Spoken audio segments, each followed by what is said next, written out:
Over the last few years training calisthenics, I've made plenty of mistakes, but in this video, I want to call out 5 pull-up mistakes that I've made. I've actually shown these in videos, or I've done the pull-ups wrong, so I want to acknowledge that, explain what I did wrong, and how to correct them so you don't make the same mistakes.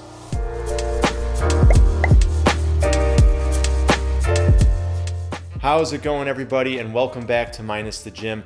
For anyone new to the channel, my name's Ryan, and I'm a certified personal trainer who wants to help you get fit and healthy at home with no gym necessary. And like I mentioned, I've made plenty of videos over the last 3 years where I did pull-ups, but I've made some mistakes with my pull-up form, and that's what I want to call out in this video. And the first pull-up mistake that I made, I did this a lot, and I want to call it out and explain how to correct it, is what I call chicken necking. Now, chicken necking is basically what a chicken does. I don't know if you've ever seen a chicken at a farm, but it walks kind of like this. Well, you don't want to do that at the top of your pull-ups, but I was doing that. I would pull up and I would stick my neck out like that to get over the bar on every rep. So don't make that mistake. That's actually not good for your head posture, all right? And I see a lot of people doing it. I used to do it as well. So what you want to do instead to correct that is just every time you get in position to do pull-ups, just focus on tucking that chin in towards your neck, all right? So instead of jutting it out, remember at the top of the rep, keep that chin tucked in. Some people say you want to pretend like you're giving yourself a double chin, right? But I don't think you need to really tuck it that hard. You just need to make sure you're keeping that chin in and not pushing it out. And one more thing about the chicken necking topic, I think we tend to make a big deal about when you do a pull-up to get your chin over the bar, right?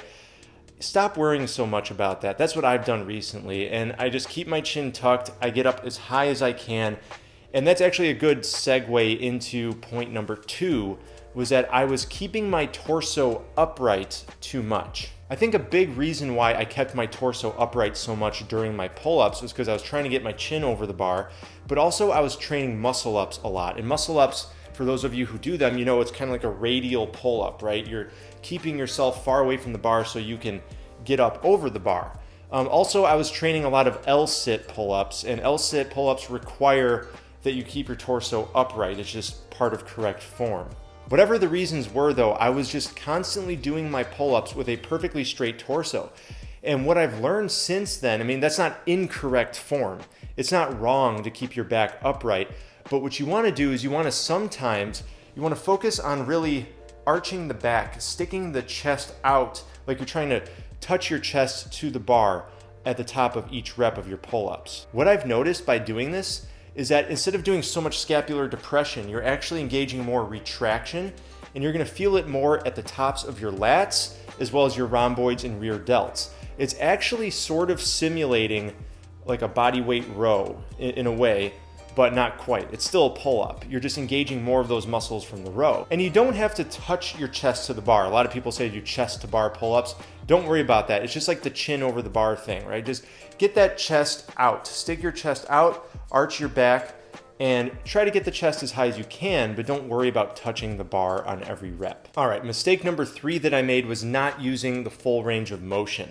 And this, I'm especially guilty of this whenever I was doing a challenge or I was just aiming for a targeted number of reps. The best example being my 100 rep challenge. I did 100 pull-ups and 100 push-ups every day for a month. And during that challenge, looking back at that video, you could clearly see, especially as I got to the top of the ladder, because I was doing ladders for that, I would totally cheat and I wouldn't go down all the way. Now, when I say go down all the way, I don't mean go all the way down to a passive hang. That's not necessary. Passive hang is also known as a dead hang, where your shoulders are actually way up by your ears because you're not engaging your scapula at all. And that's not really necessary. You don't have to do that at the bottom of every rep. But what I do recommend doing is engaging your scapula, so depressing and retracting the shoulder blades, which should create a gap between your ears and your shoulders, and making that the bottom position.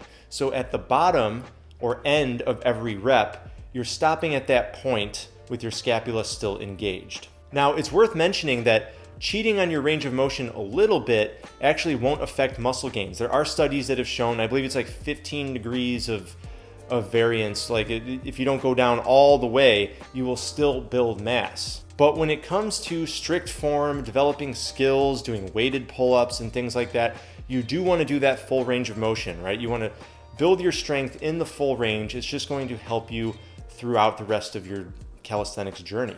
And the fourth mistake I made a lot was not engaging total body tension. And this was actually really early on, before I even started my channel a few years ago.